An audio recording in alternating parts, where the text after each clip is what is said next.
Hello everyone, my name is Nidhi. Welcome to my channel Divine Healing. आज हम पढ़ेंगे भगवद गीता अध्याय 1 का श्लोक। योत्स्यमानानवेक्षेऽहं य एत्रे च समागतः धातिराष्ट्रस्य दुर्बुद्धे युद्धे प्रियचिकीर्षवः। मुझे उन लोगों को देखने दीजिए जो यहाँ पर धृतराष्ट्र के दुर्बुद्धि पुत्र को प्रसन्न करने की इच्छा से लड़ने आए हुए हैं। अर्जुन ऐसा कहते हैं। तात्पर्य यह सर्व विविध था कि दुर्योधन अपने पिता धृतराष्ट्र की सांठगांठ से पापपूर्ण योजनाएं बनाकर पांडवों के राज्य को हड़पना चाहता था। अतः जिन समस्त लोगों ने दुर्योधन का पक्ष ग्रहण किया था वे उसी के समान धर्मा रहे होंगे।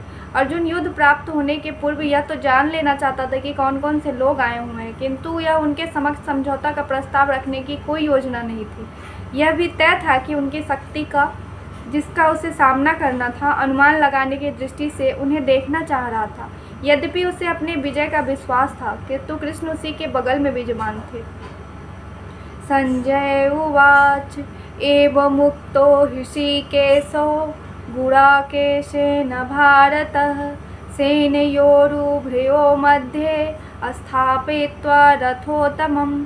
संजय ने कहा, हे भरतवंशी, अर्जुन द्वारा इस प्रकार संबोधित किए जाने पर भगवान श्री कृष्ण ने दोनों के दलों के बीच में उस उत्तम रथ को लाकर खड़ा कर दिया है। इस श्लोक में अर्जुन को गुडाकेश कहा गया है। गुड़ा का अर्थ है नींद, और जो नींद को जीत लेता है वह गुडाकेश है। नींद का अर्थ अज्ञान भी है। अतः अर्जुन ने कृष्ण की मित्रता के कारण नींद तथा ज्ञान दोनों पर विजय प्राप्त की थी। कृष्ण के भक्त के रूप में कृष्ण को क्षण भर भी नहीं भुला पाया, क्योंकि भक्त का स्वभाव ही ऐसा होता है। यहाँ तक कि चलते अथवा सोते हुए भी कृष्ण के नाम, रूप, गुणों तथा लीलाओं के चिंतन में भक्त कभी मुक्त नहीं रह सकता। अतः कृष्ण का भक्त उनका निरंतर चिंतन करते हुए नींद तथा ज्ञान दोनों को जीत सकता है। इसी को कृष्ण भावान्मृत या समाधि कहते हैं। प्रत्येक जीव की इंद्रियों तथा मन के निर्देशक अथवा ऋषिकेश के रूप में कृष्ण अर्जुन के मंतव्य को समझ गए कि वह क्यों सेनाओं के मध्य में रथ को खड़ा करवाना चाहता था। अतः उन्होंने वैसा ही किया और फिर वो इस प्रकार से बोले। भीष्म द्रोण प्रमुख सर्वेषां च महीक्षिताम् उवाच पार्थ पश्येतान् संवेता कुरुनीति। भीष्म, द्रोण तथा विश्व भर के समस्त राजाओं के सामने भगवान ने कहा कि हे पार्थ, यहाँ पर एकत्र सारे कुरुओं को देखो।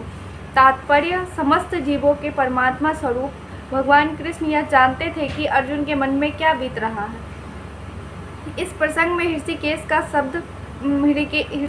शब्द का प्रयोग सूचित करता है कि वे सब कुछ जानते थे। इस प्रकार पार्थ शब्द अर्थात पृथा या कुंती पुत्र भी अर्जुन के लिए प्रयुक्त होने के कारण महत्वपूर्ण है। मित्र के रूप में अर्जुन को बता देना चाहते थे कि चूँकि अर्जुन उनके पिता वसुदेव की बहन पृथा का पुत्र था, इसलिए उन्होंने अर्जुन का सारथी बनना स्वीकार किया था। किंतु जब उन्होंने अर्जुन से कुरुओं को देखो कहा तो उनका क्या अभिप्राय था? क्या अर्जुन वहीं पर रुककर युद्ध करना नहीं चाहता था?